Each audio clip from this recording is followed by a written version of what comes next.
रामायण से एक प्रसंग लेके आते हैं और उस पर डिस्कस करते हैं।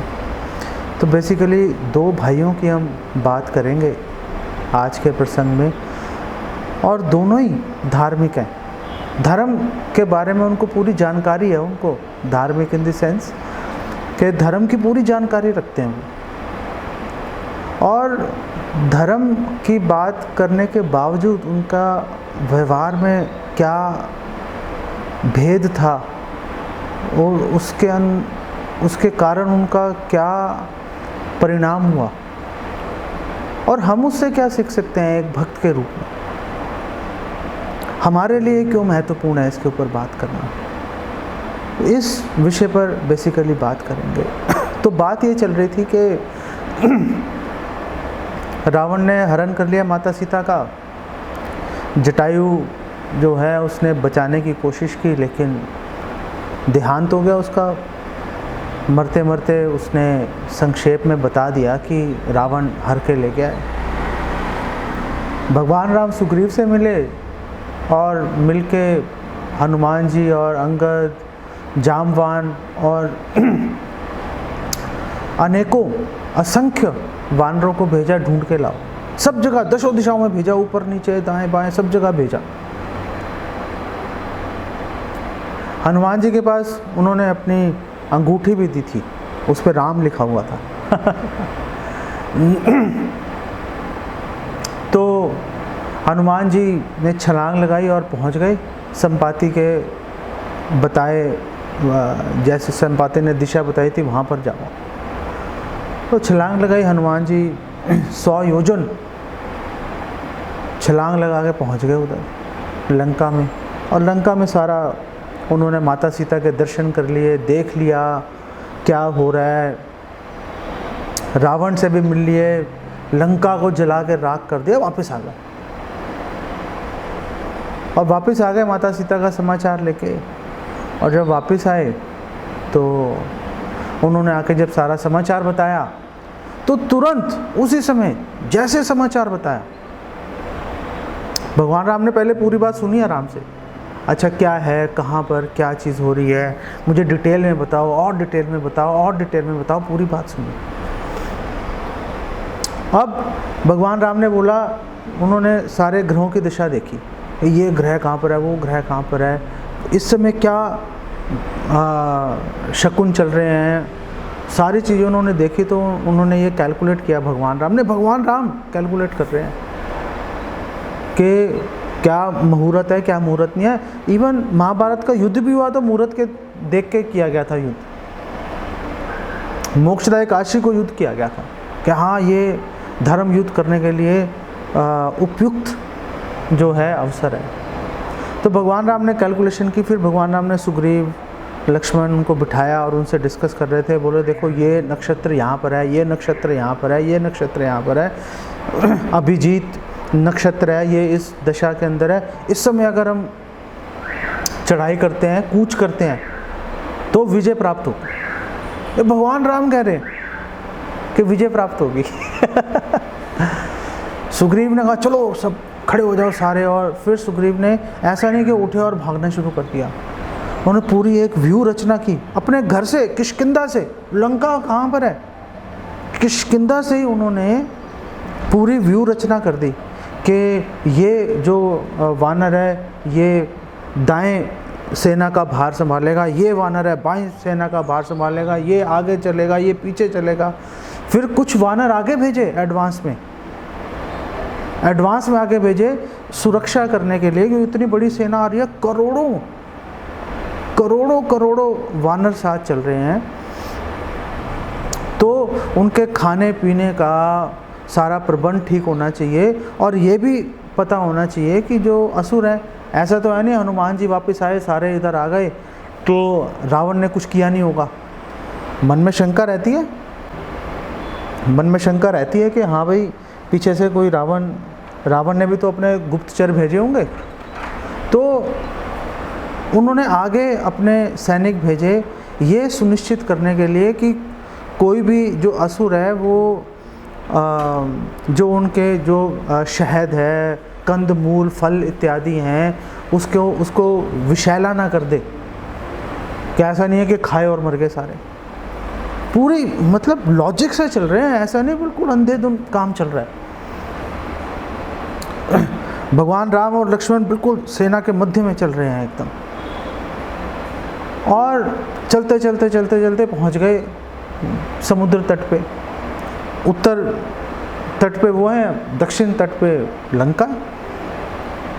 रावण तो वो वहाँ पहुँच के अब वो वेट कर रहे हैं कि क्या हो रहा है, अब वो वहाँ पे वेट कर रहे हैं। भगवान राम सोच रहे हैं, किष्किंधा में भी भगवान राम ने बोला था, किष्किंधा में भगवान राम ने बोला था कि भाई चलो समुद्र तट तक तो पहुँच जाएंगे, क्रॉस कैसे करेंगे उसको? पार करने के लिए हमें कोई सुविधा हमें कुछ जुटानी पड़ेगी। क्या करें क्या नहीं करें, ये बात वहाँ पे खड़े होकर जब समुद्र तट पे पहुँचे तो भगवान राम ने कहा देखो मैंने किष्किंधा में भी ये बात बोली थी कि भाई इसको पार कैसे करेंगे, चलो सारे बैठ के विचार विमर्श करते हैं। लीडर्स के साथ बैठ के विचार विमर्श करना शुरू कर दिया।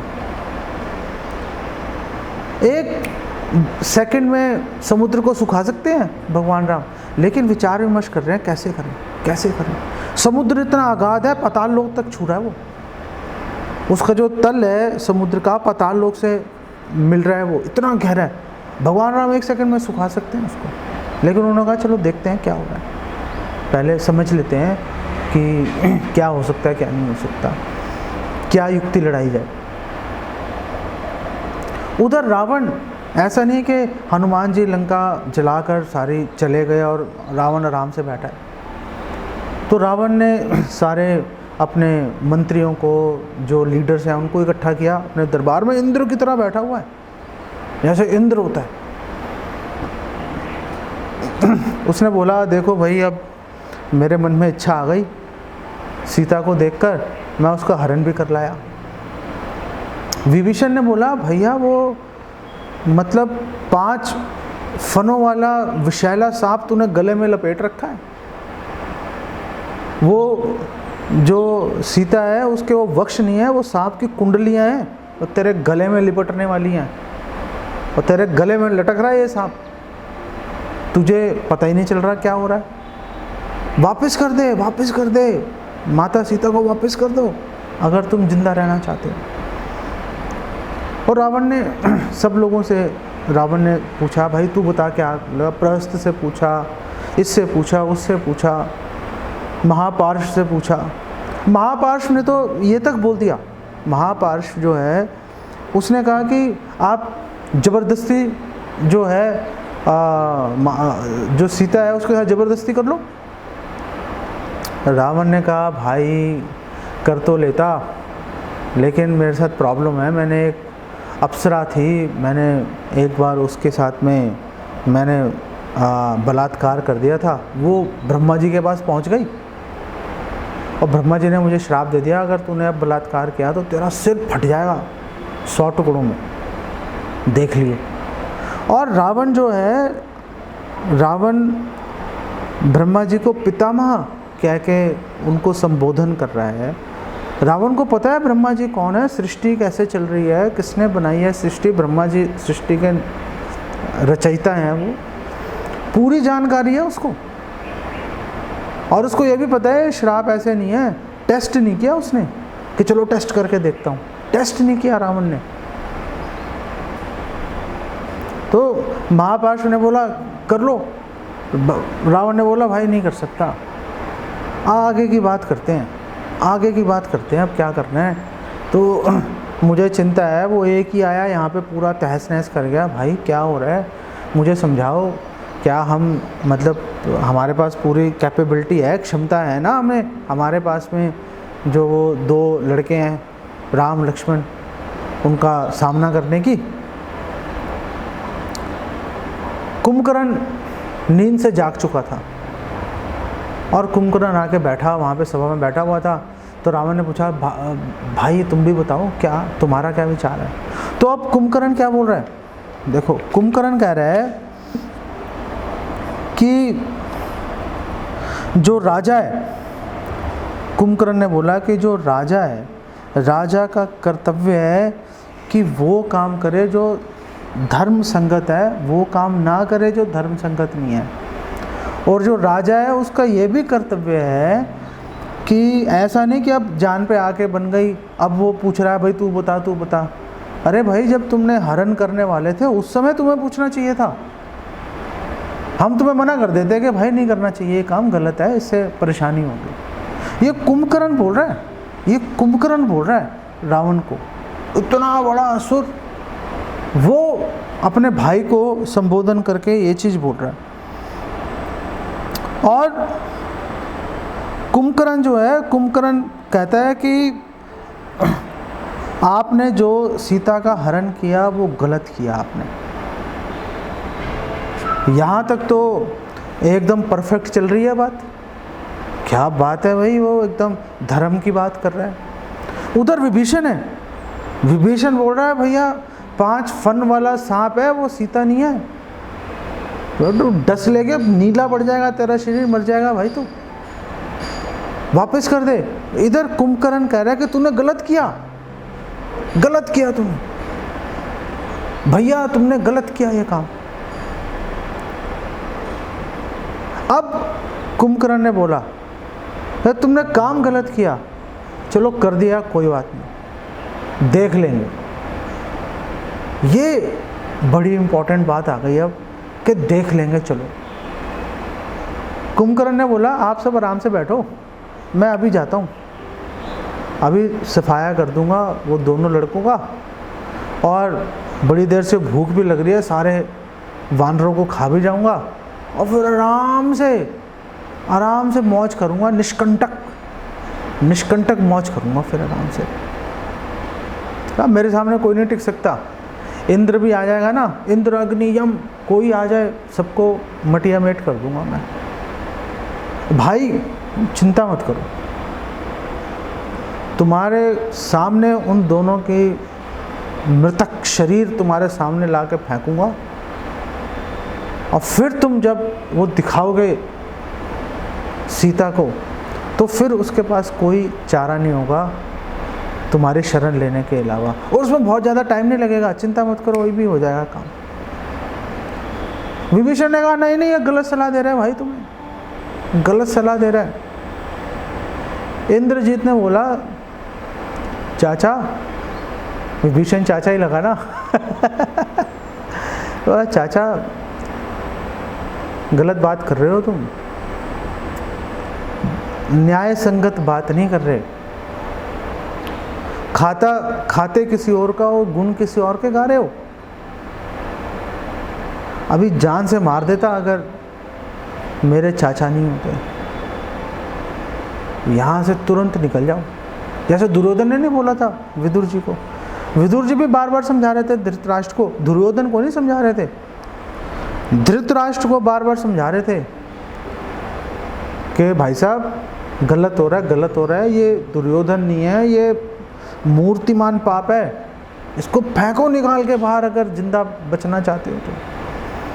एक व्यक्ति के लिए तुम पूरे वंश का नाश करने पे उतारू हो, ऐसा मत करो।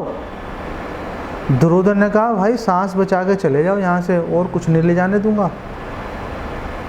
विदुर जी अपनी धर्म पत्नी को भी वहाँ छोड़कर और उन्होंने तीर्थ यात्रा पे चले गए। विभीषण को जब इंद्रजीत ने धमकाया, विभीषण जी 2-4 लोगों को लेकर अपनी पत्नी और अपने संतान को भी ले जाने की उनके पास में विकल्प था विभीषण जी के पास। उनकी पत्नी का नाम शर्मा है और पुत्री जो है उसका नाम त्रिजटा है।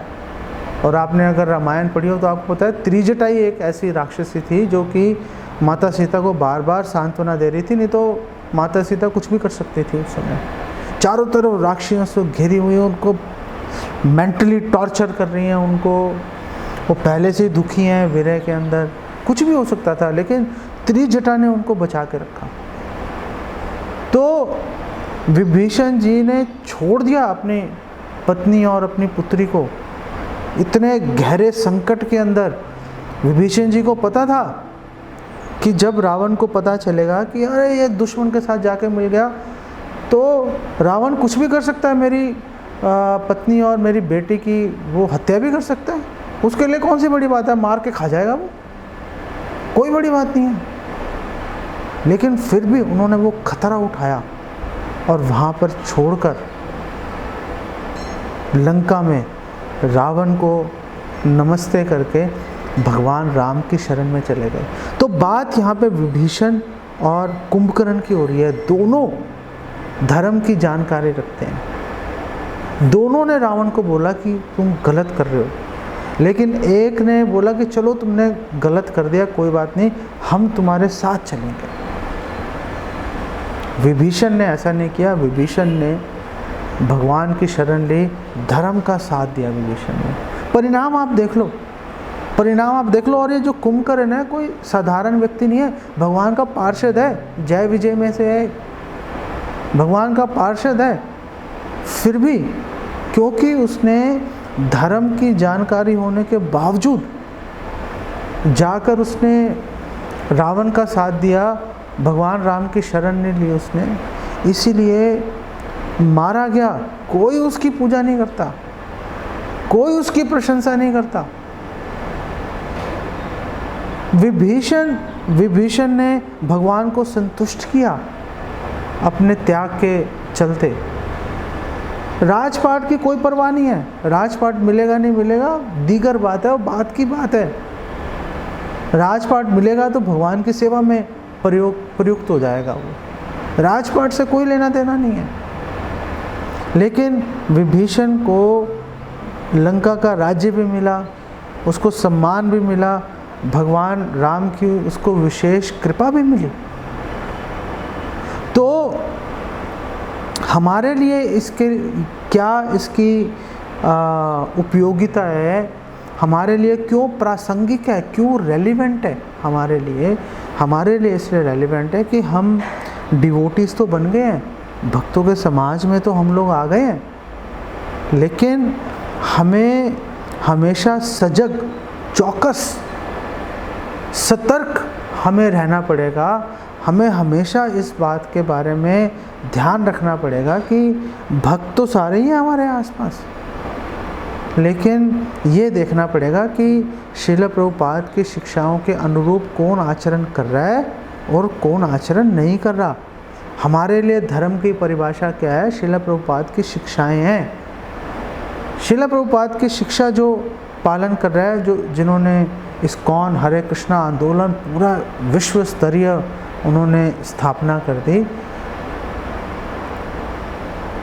इतने सारे ग्रंथ दे दिए उन्होंने, पूरी मूवमेंट भी एक खड़ी कर दी और इतने सारे ग्रंथ लिख दिए कि एक साधारण व्यक्ति उसको पढ़ नहीं सकता अपने जीवन काल में आराम से। अगर बहुत मुस्तैदी से, बहुत सिंसेरिटी से अगर वो पढ़ेगा नहीं तो लोग उसको ख़त्म नहीं कर पाते, उसको संभव नहीं है। तो जो श्रील प्रभुपाद की शिक्षाएं हैं, वो शिक्षाएं हमारे लिए धर्म है। तो हमें ये देखना पड़ेगा कि धर्म का आचरण, प्रभुपाद की जो शिक्षाएं हैं उसका पालन कौन कर रहा है और कौन उसका पालन नहीं कर रहा। अगर आपको कन्फ्यूजन है कि पता नहीं सही है या गलत है, तो सेफ्टी में चलो, सेफ्टी की तरफ चलना चाहिए। जैसे श्रील प्रभुपाद के एक शिष्य ने पूछा प्रभुपाद से, प्रभुपाद मैं 4 रोटी खाता हूँ तो लगता है कम है, 5 खाता हूँ तो लगता है ज़्यादा है, ज़्यादा हो गई, ज़्यादा खा लिया मैंने, तो क्या करूँ? प्रभुपाद ने बोला 4 रोटी खाओ, सेफ्टी नेट के अंदर रहो। कम खाने से प्रॉब्लम नहीं है, ज़्यादा खाने से प्रॉब्लम आ जाएगी। अगर हमें कभी कन्फ्यूजन हो कि ये तर्क संगत है, प्रभुपाद की शिक्षाओं के अनुरूप है भी या हो सकता है नहीं भी हो, अगर हल्की सी भी गलत लग रही है उस डायरेक्शन में मत जाओ। सेफ्टी, सुरक्षा के घेरे के अंदर रहने की कोशिश करनी चाहिए। और कई बार क्या होता है कि हमें लगता है, हमें पता है कि सामने एक चीज़ गलत हो रही है, हम सोचते हैं कि हमें चलो बोलने की ज़रूरत नहीं है, अपना चुपचाप पड़े रहते हैं। नहीं, अगर कोई चीज़ गलत हो रही है उसके बारे में आपस में चर्चा करनी पड़ेगी। और अगर चर्चा करने के बाद ये पता चल जाए कि हाँ वाकई में ये चीज़ जो भी कोई एक भक्त व्यवहार कर रहा है वो धर्म संगत नहीं है, प्रभुपाद की शिक्षाओं के अनुरूप नहीं है, तो उसका त्याग करने में कोई हानि नहीं है। त्याग का मतलब एसोसिएशन करना बंद कर दो उससे एसोसिएशन लो, उसका संग लो जो प्रभुपाद की शिक्षाओं के ऊपर यथारूप चलने का प्रयास कर रहा है, जो प्रभुपाद की शिक्षाओं को ही यथावत एज इट इज़ उसको दोहरा रहा है। जो व्यक्ति नहीं दोहरा रहा, जो एक्सपेरिमेंट कर रहा है, जो मैसेज को प्रभुपाद का नाम लेकर प्रभुपाद के मैसेज को अगर कोई चेंज करने की कोशिश कर रहा है, कितना ही आकर्षक हो, उसका संग करना खतरे से खाली नहीं है। जैसे रावण का संग करने के कारण कुंभकर्ण मारा गया, दुर्योधन का संग करने के कारण जितने लोगों ने संग किया सारे मारे गए। ऐसे ही अगर हम शुद्ध भक्ति के प्रति अगर हम निष्ठावान हैं, तो हमें हमेशा इस बात को सोचना पड़ेगा, हमेशा इसके बारे में सतर्क रहना पड़ेगा कि हम कभी भी प्रभुपाद की शिक्षाओं से भटक नहीं सकते, एक इंच भी। रेलवे स्टेशन पर 2 ट्रेन साथ साथ खड़ी होती हैं, प्लेटफॉर्म नंबर 2, प्लेटफॉर्म नंबर 3 साथ साथ खड़ी हैं, और दोनों ट्रेन इकट्ठे बाहर निकलती हैं, साथ चलती हैं इकट्ठे, थोड़ी दूर तक चलती रहती हैं, फिर एक ट्रेन हल्का सा यूँ लेती है, मुड़ती है, एक ट्रेन हल्का सा यूँ मुड़ती है, एक ट्रेन कलकत्ता पहुंच जाती है, एक ट्रेन बॉम्बे पहुंच जाती है। हल्का सा डेविएशन होगा, हल्का सा भटकाव होगा, कहीं और पहुंच जाएंगे। हमें रिस्क लेने की कोई आवश्यकता नहीं है। कोई भी व्यक्ति, कोई भी भक्त अगर प्रभुपाद की शिक्षाओं पर आधारित अगर बोल रहा है, आप उससे प्रमाण मांग सकते हो कि आप हमें प्रमाण बताइए, ये प्रभुपाद ने कब बोला, कहाँ बोला, कैसे बोला, कहाँ लिखा है। बोला है, प्रमाण है तो मानेंगे, नहीं तो प्रॉब्लम है। और फिर कॉन्टेक्स्ट चेक करना पड़ेगा, किस कॉन्टेक्स्ट में बातें की जा रही हैं। एक बार एक भक्त ने रामचरितमानस पे बात चल रही थी, तो हमारे ग्रुप में ये बड़ी कन्फ्यूजन चल रही थी, रामचरितमानस पढ़ी जाए नहीं पढ़ी जाए। मेरे से पूछा, मैंने बोला नहीं पढ़नी चाहिए, प्रभुपाद ने मना किया। तो उन्होंने बोला लेकिन प्रभुपाद ने राधा अष्टमी का एक त्योहार, राधा अष्टमी प्रभुपाद मना रहे थे कनाडा में, राधा अष्टमी का लेक्चर प्रभुपाद ने रामचरितमानस से शुरू किया था। मैंने कहा अच्छी बात है, मैं भाई चेक करता हूँ इसको। तो फिर मैंने चेक किया उसको, प्रभुपाद लीलामृत पढ़ा और कई बुक्स मैंने रेफ़र की, जो प्रभुपाद के शिष्य हैं उनके संस्मरण पढ़े मैंने, उनकी मेमोरीज़ पढ़ी, ग्लोरिफिकेशन पढ़ी प्रभुपाद की। तो एक जगह मुझे मिल गया, लीलामृत में नहीं था, लेकिन प्रभुपाद के डिसाइपल्स हैं, उन्होंने एक अपनी बुक में ये लिख रखा था कि एक माता जी थी, वो प्रभुपाद को बहुत फोर्स कर रही थी कनाडा में कि आप प्लीज़ रामचरितमानस पे कुछ बोलिए, रामचरितमानस पे कुछ बोलिए। तो प्रभुपाद ने 5 मिनट रामचरितमानस से बोला, फिर प्रभुपाद ने बोला ना इनफ, मैं अब इस पे बात करना चाहता हूँ। तो उनको उनकी इच्छा पूरी करने के लिए उन्होंने बोला, और 2-4 मिनट बोलने के बाद तुरंत प्रभुपाद वापस आचार्यों की टीकाओं पर, भगवद गीता भागवतम पर आ गए वो। तो मैंने ये जो इन्फॉर्मेशन है मैंने उनको दी जाकर, मैंने कहा देखो ये जो कॉन्टेक्स्ट है कि किस कॉन्टेक्स्ट में प्रभुपाद ने वो लेक्चर दिया, वो कॉन्टेक्स्ट ये कॉन्टेक्स्ट है, आपको ये समझना चाहिए। इस कॉन्टेक्स्ट के कारण आप ये नहीं कह सकते कि रामचरितमानस हम लोग पढ़ सकते हैं क्योंकि प्रभुपाद ने लेक्चर दिया। प्रभुपाद ने उनको एक सेटिस्फाई करने के लिए चलो 2 मिनट बोल दिया था। इसका मतलब ये नहीं है कि हमें लाइसेंस दे दिया कि आप पढ़ो। प्रभुपाद ने 10 जगह बोला कि रामचरितमानस नहीं पढ़नी चाहिए, देयर इज़ नो नीड, कोई ज़रूरत नहीं है हमें पढ़ने की रामचरितमानस। ऐसे डिस्कशन से एक जो निष्कर्ष है कि सेफ पाथ क्या है हमारे लिए, वो निकल के आएगा।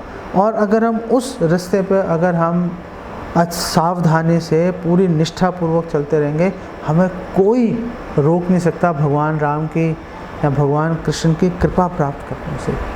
ये बहुत ही महत्वपूर्ण है हर भक्त के लिए। इसीलिए हमारे आचार्य बोल रहे हैं, हमारे ग्रंथों में लिखा है कि जो कृष्ण भक्त होता है बहुत ही चतुर, बहुत ही इंटेलिजेंट होता है। वो भावुकता में पढ़ के ऐसे नहीं कि अंधाधुंध काम कर रहा हो, पूरी सोच समझ के इंटेलिजेंटली किसी चीज़ पे कार्य करता है। तो आपका हमारा ये कर्तव्य है कि हम कुंभकर्ण के अनुयायी ना बने कि हमें धर्म पता है लेकिन करेंगे यही। हम लोगों को विभीषण बनना चाहिए, भगवान राम की कृपा प्राप्त करने के लिए रिस्क लेना चाहिए। पूरी सोसाइटी ने उनको, विभीषण जी को निष्कासित कर दिया, गाली गलौज की, अपमानित कर दिया, भगा दिया उनको। विभीषण जी ने परवाह नहीं की, विभीषण जी विचलित नहीं हुए। उनको पता था भगवान राम की सेवा करना वो सर्वोपरि है, उसके लिए जो कीमत देनी पड़ेगी दूंगा। और उन्होंने दी कीमत, लेकिन जो कीमत उन्होंने दी उसका उनको बाद में सुखद परिणाम मिला।